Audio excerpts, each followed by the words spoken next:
సొంత గడ్డపై match, world cup match, అందులోనూ సూపర్ 8 లాంటి ఇంపార్టెంట్ మ్యాచ్. ఒక మ్యాచ్ ఓడిపోయినా వరల్డ్ కప్ పైనే తీవ్ర ప్రభావం చూపే అవకాశం ఉంటుంది.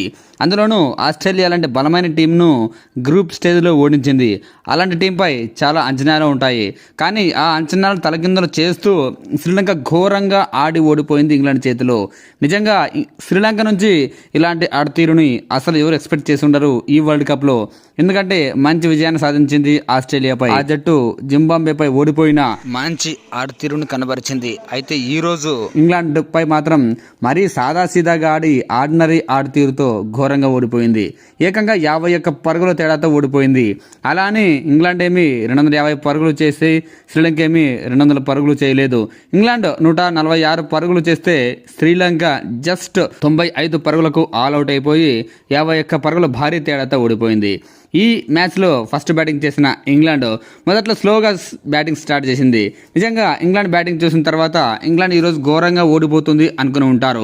మరీ ముఖ్యంగా ఆ జట్టు సీనియర్ బ్యాట్స్మెన్ జాస్ బట్లర్ 14 బంతులు ఫేస్ చేసి జస్ట్ 7 పరుగులు మాత్రమే చేసి అవుట్ అయ్యాడు. ఆ తర్వాత బ్యాట్స్మెన్ కూడా కంటిన్యూగా వికెట్లు కోల్పోయింది. జాకబ్ బేతాల్ 3 పరుగులు, టామ్ బ్యాంటన్ 6 పరుగులు, ఇలా వరుసగా వికెట్లు కోల్పోతున్న సమయంలో మరో ఓపెనర్ ఫిలిప్ సాల్ట్ మాత్రం ఈ మ్యాచ్లో ఒంటరి పోరాటం చేశాడు. 6 ఫోర్లు 2 సిక్సర్లతో 62 పరుగులు చేసి ఆ టీం టాప్ స్కోరర్గా నిలిచాడు. విల్ జాక్స్ 21 పరుగులు చేశాడు.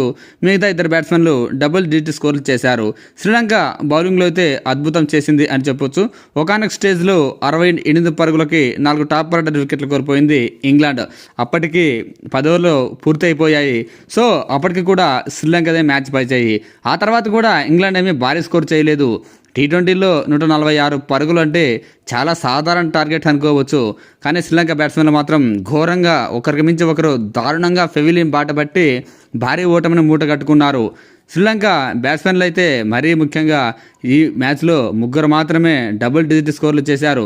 అందులో ఒకరు 30 పరుగులు చేస్తే మిగతా ఇద్దరు బ్యాట్స్మెన్లు 10 పరుగులు చొప్పున చేస్తే మరో బ్యాట్స్మెన్ 13 పరుగులు చివర్లో చేశాడు.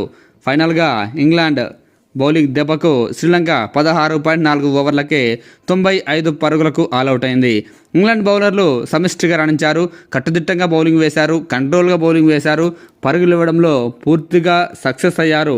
మరి ముఖ్యంగా ఆ జట్టు స్టార్ స్పిన్నర్ అదిల్ రషీద్ మరోసారి మంచి బౌలింగ్తో ఆకట్టుకున్నాడు. మనందరికీ తెలిసిందే T20 ఫార్మాట్ అయినప్పటికీ అదిల్ రషీద్ ఎంతో చక్కగా చాలా పొదుపుగా బౌలింగ్ వేస్తాడు. ఈ మ్యాచ్లోనూ అంతే. 3.4 ఓవర్లు బౌలింగ్ వేసి 13 పరుగులు మాత్రమే ఇచ్చి 2 వికెట్లు తీశాడు. అటు part time spinner Will Jacks కూడా 3 వికెట్లతో సత్తా చాటాడు. జాఫ్రా ఆర్చర్, లియామ్ డాసన్ 2 వికెట్లు తీస్తే జేమీ ఓవర్టన్ 1 వికెట్ తీశాడు. శ్రీలంక ఫస్ట్ నుంచి కూడా వరుసగా వికెట్లు కోల్పోయింది. 3వ ఓవర్లో ఫస్ట్ వికెట్ కోల్పోతే 6 ఓవర్లకే 5 వికెట్లు కోల్పోయింది. ఆ తర్వాత కూడా కంటిన్యూగా వికెట్లు కోల్పోతూ భారీ ఓటమిని మూట కట్టుకుంది. ఇక ఇంగ్లాండ్ సెమీస్ చేరాలంటే మిగిలిన 2 మ్యాచ్లను భారీ తేడాతో గెలవాల్సి ఉంటుంది.